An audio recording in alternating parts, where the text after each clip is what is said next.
Assalamualaikum warahmatullahi wabarakatuh. Alhamdulillah hamdan katsiran tayyiban mubarakan fih kama yuhibbu rabbuna wa yarda wa ashhadu an la ilaha illallah wahdahu la syarika lah wa ashhadu anna Muhammadan abduhu wa rasuluhu wa safiyyuhu min khalqihi wa khaliluh المبعوث رحمة للعالمين صلى الله عليه وعلى آله وأصحابه أجمعين وسلم تسليما كثيرا مزيدا أما بعد. Pertama-tama kita bersyukur kepada Allah atas nikmat yang Dia berikan di pagi hari ini. Nikmat disatukannya dua makhluk yang berbeda sifat, tapi disatukan di atas kata takwa kepada Allah Azza wa Jalla. Hubungan yang akan mengantarkan mereka kepada kebahagiaan di dunia dan di akhirat jika keduanya ikhlas di dalam menjalankan hubungan ini. Sebagaimana Allah berfirman, al-akhillau yawma idzin ba'duhum li ba'din aduwwun illa al-muttaqin. Nanti pada hari kiamat orang-orang yang menjalin hubungan akan saling bermusuhan di hadapan Allah, kecuali mereka yang menjalin hubungan atas dasar ketakwaan kepadanya. Oleh karena itu, saudaraku Arif dan saudari siapa tadi? Aulia Diva aja. Saudari Diva yang semoga dirahmati dan dimuliakan oleh Allah. Hubungan kalian ini adalah hubungan suci, di mana hukum asal berhubungan badan antara laki-laki dan perempuan adalah haram, kecuali yang dilakukan setelah akad nikah. Maka ini dinamakan dengan hubungan suci. Dalam hubungan ini kalian memiliki tanggung jawab masing-masing yang harus kalian ketahui. Terutama bagi engkau wahai saudara Arif yang baru saja mendapat gelar Sultan Alam Syah. Engkau disebutkan oleh Allah sebagai qawamin.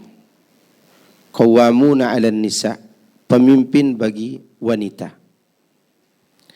Tugasmu adalah menggenggam tangan istrimu dan keturunanmu untuk menuju kepada surga Allah. Itu tugasmu yang paling besar dan paling berat. Bukan hanya engkau, kami juga sebagai para laki-laki ini. Namun tugas itu hanya bisa diemban oleh orang-orang yang memiliki iman kepada Allah. Makanya untuk masalah ini Allah hanya memanggil orang-orang yang beriman, tidak memanggil semua orang. Karena Allah Maha tahu yang mampu mengembannya hanya orang yang beriman. Allah katakan, ya ayyuhalladzina amanu qu anfusakum wa ahlikum nara. Wahai orang-orang yang beriman, jaga diri-diri kalian dari panasnya api neraka dan juga keluarga kalian. Ali bin Abi Thalib mengatakan, menjaga mereka dari api neraka dengan cara mengajarkan mereka agama.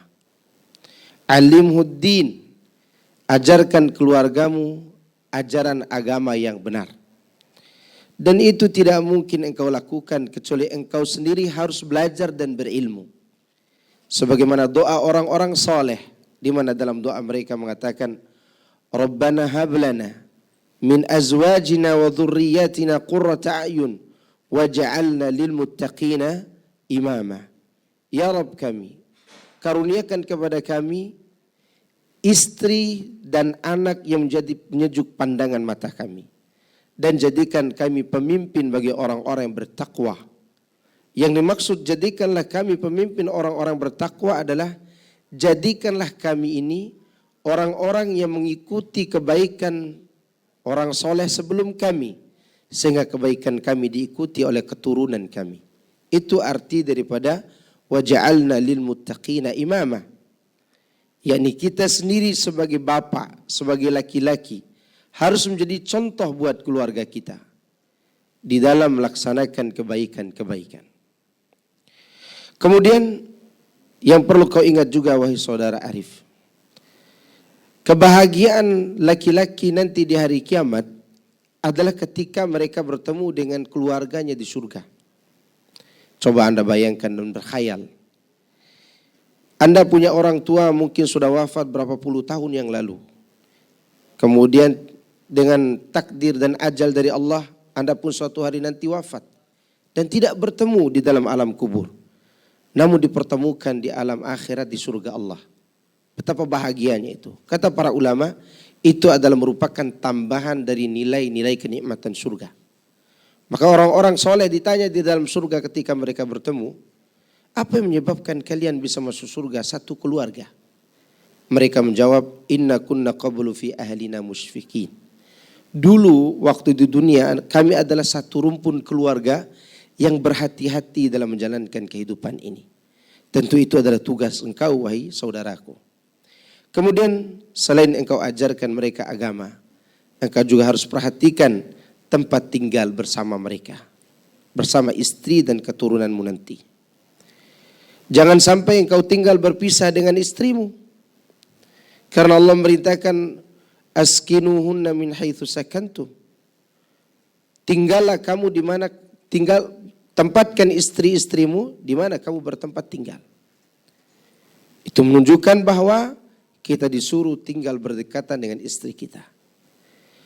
Saya punya cerita pengalaman sedikit.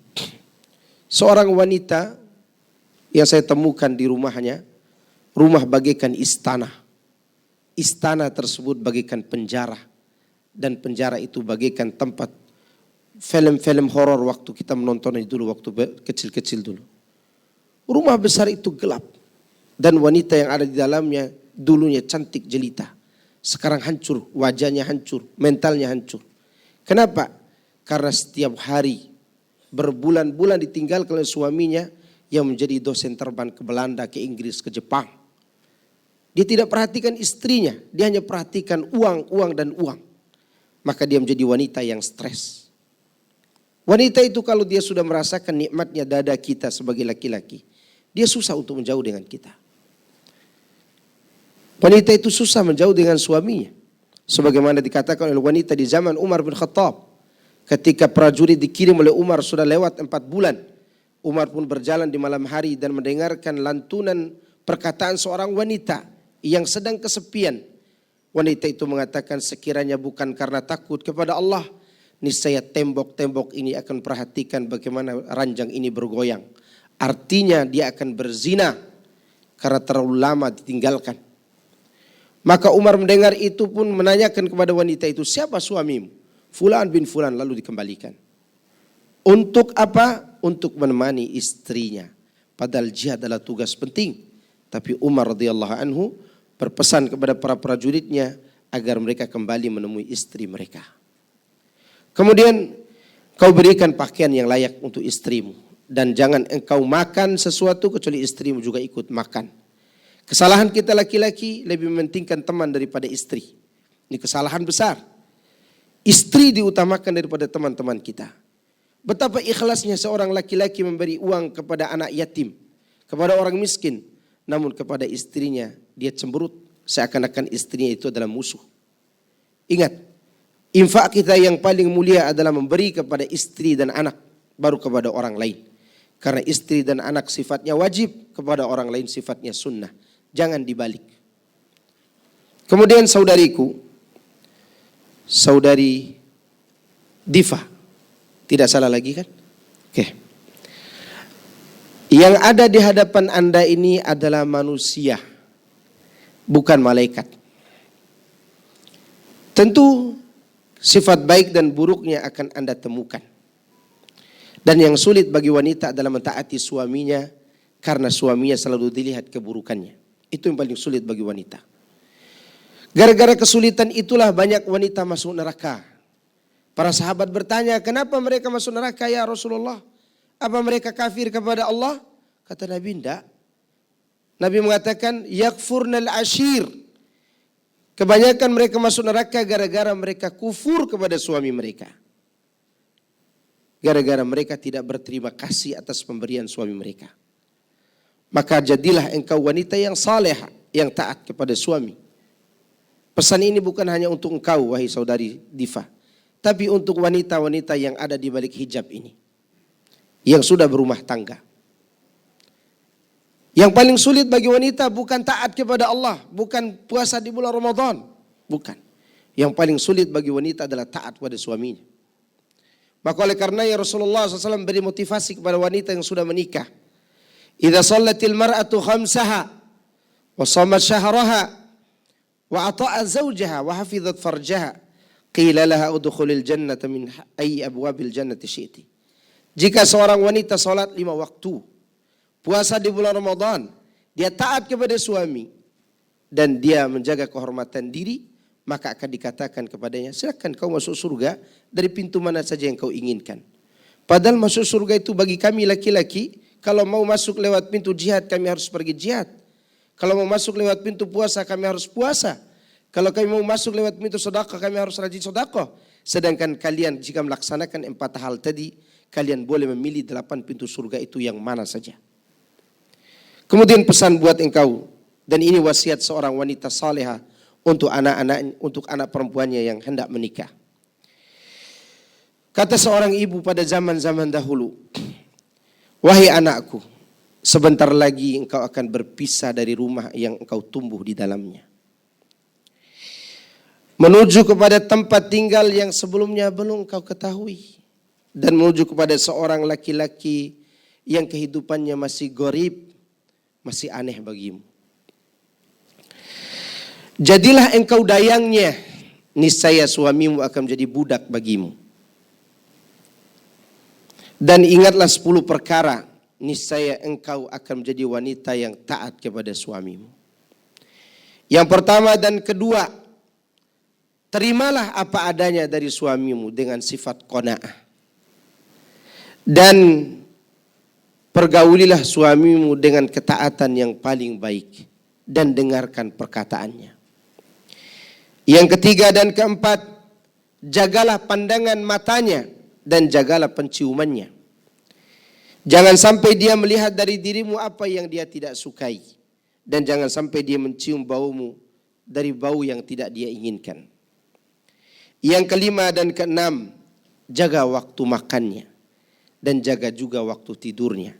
Karena lapar akan membuat panas di dalam dada, dan tidak bisa tidur akan membuat dia berat.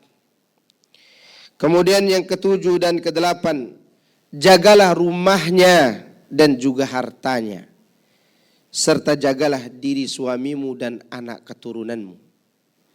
Yang kesembilan dan kesepuluh, jangan kau bantah perintahnya dan jangan engkau ungkap rahasianya. Karena jika engkau membantah perintahnya, maka dia akan menjadi laki-laki yang kasar kepadamu. Dan jika engkau membongkar rahasianya, maka dia akan menjadi penipu bagimu. Jagalah 10 hal ini, niscaya suamimu akan menjadi manusia yang baik untuk dirimu. Kemudian untuk kalian berdua, agar selalu hidup bahagia. Dan untuk kami juga yang sudah berpasangan, kunci kata kebahagiaan itu bukan pada bersenang-senang saja. Kunci kebahagiaan dalam rumah tangga itu ada 2. Jika kau temukan kebaikan pasanganmu, segera bersyukur kepada Allah, karena itu akan mengantarkanmu kepada kebahagiaan. Jika kau temukan kekurangannya, maka bersabarlah, karena itu juga akan mengantarkan engkau kepada kebahagiaan. Jika 2 hal ini berhasil kita lakukan, insya Allah kita akan temukan kebaikan itu. Bersyukur tatkala mendapatkan kelebihannya, dan bersabar ketika mendapatkan kekurangannya. Lihat bagaimana Allah mengatakan, fa'asa an takrahu syai'an wa yaj'al Allahu fihi khairan katsira. Boleh jadi kau tidak suka sesuatu dari istrimu, tapi Allah jadikan kebaikan di dalamnya yang kita tidak ketahui. Saya bawakan satu contoh supaya kita ini bersabar dengan pasangan kita. Atau saya bawakan 2 contoh untuk laki dan perempuan. Al-Imam Malik rahimahullah memiliki ibu yang paras, tidak terlalu cantik, Tapi ayahnya cantik luar biasa, ganteng luar biasa. Ayahnya Imam Malik itu ganteng. Kulitnya itu kulit yang putih kemerah-merahan. Dikala dia menikah dengan ibunya Imam Malik, yaitu istrinya, dia tidak sempat melihat wajahnya karena dianggap anak ulama itu pasti cantik. Begitu selesai akad nikah, lalu dia buka cadar istrinya, ternyata wajah istrinya tidak membuat dia tertarik. Dan dia pun tidak cinta kepada istrinya di malam pertama. Namun istrinya ini adalah seorang anak ulama, orang alimah, dan ahli dalam menafsirkan ayat-ayat Allah dan hadis Nabi. Lalu istrinya pun merasa diri, tapi istrinya tidak putus asa. Istri mengajarkan kepada suaminya ayat tadi dan menafsirkannya. Fa'asa an takrahu syai'an wa yaj'alallahu fihi khairan katsira. Boleh jadi engkau tidak suka dengan istrimu, lalu Allah jadikan di dalam istrimu itu kebaikan yang banyak. Kata Ibnu Abbas, kebaikan yang banyak ini maksud adalah keturunan-keturunan yang baik. Maka bapaknya Imam Malik yaitu Anas, dia pun berhubungan dengan istrinya di malam itu dengan penuh kenikmatan dan merasa sabar terhadap kekurangan fisik istrinya. Apa yang terjadi? Dengan kesabaran itu Allah hadiahkan kepadanya Malik bin Anas, pemegang sejarah. Bahkan dia adalah ulama besar yang telah memegang sejarah dalam Islam, yang sampai mendirikan madhab Malikiyah. Itu hasil kesabaran antara ayah dan istrinya tadi, suami dan istri tadi. Kemudian untuk engkau wahai saudariku, suamimu ini pasti banyak kekurangan. Ada seorang laki-laki tua umur 50 tahun menikah dengan wanita salihah umur 19 tahun di zaman itu. Wanita ini wanita alimah, masih muda dan cantik jelita. Nikah dengan laki-laki tua duda umur 50 tahun. Ternyata si duda ini memiliki sifat kasar. Tapi ini bukan untuk engkau saudara Arif, ini untuk istrimu. Ya, saya tidak suruh engkau berbuat kasar. Tapi saya menceritakan ini agar dia ketika melihat kekuranganmu dia bisa bersabar. Wanita ini sempat dipukul oleh suaminya. Lalu teman-teman sebaya datang ke rumah mengatakan, wahai saudari kami minta cerai sama laki-laki tua ini. Masih banyak laki-laki di luar sana yang menanti jandamu. Maka wanita ini dengan tegas mengatakan kepada teman-temannya, demi Allah, saya tidak akan minta cerai dari suami saya. Boleh jadi dulu saya berbuat dosa sebelum saya menikah. Dan dosa itu sudah saya lupakan. Allah ingin hapus dosa itu melalui suamiku ini. Maka dia kirim laki-laki tua ini agar menjadi suamiku dan terhapus dosaku. Atau sebaliknya suamiku ini punya amal yang dia sembunyikan, kebaikan yang begitu indah antara dia dengan Allah. Sampai dia lupa kebaikannya. Lalu Allah kirim aku sebagai hadiah untuknya. Kira-kira wanita seperti ini ada nggak di zaman sekarang? Mudah-mudahan ini bisa engkau jalankan wahai saudari Diva. Dan juga saudari-saudari yang ada di balik hijab. Jangan sedikit-dikit lapor orang tua. Ingat kita punya Tuhan yang bernama Allah. Suami Anda milik Allah sebagaimana Anda pun milik Allah. Maka adukan semua kepada Allah Subhanahu wa taala. Untuk semua yang hadir bapak-bapak dan ibu-ibu yang memiliki anak yang siap menikah, jangan ditahan-tahan anaknya. Kasihan mereka berzina. Kalau mereka siap menikah, nikahkan. Nabi memanggil para pemuda, ya ma'syaral syabab, man istata'a minkumul ba'ah falyatazawwaj. Wahai para pemuda, siapa di antara kalian sudah punya kemampuan, maka menikahlah. Jangan ditunda-tunda. Karena lebih baik kalian menikah. Susah dalam pernikahan itu masih lebih baik daripada bersenang-senang dalam perzinahan. Karena itu akan mendatangkan kemurkaan Allah Subhanahu wa ta'ala. Semoga yang sedikit ini bermanfaat bagi saya pribadi dan bagi kita semuanya, terkhusus bagi saudara saya yang baru saja menikah, saudara Arif dan saudari Diah, yang semoga keduanya diberkahi oleh Allah dalam keturunan, harta dan juga jiwa mereka berdua. Barakallahu laka wa baraka alaikuma wa jama'a bainakuma fi khair. Subhanakallahumma wa bihamdika asyhadu an la ilaha illa anta astaghfiruka wa atubu ilaik. Wassalamualaikum warahmatullahi wabarakatuh.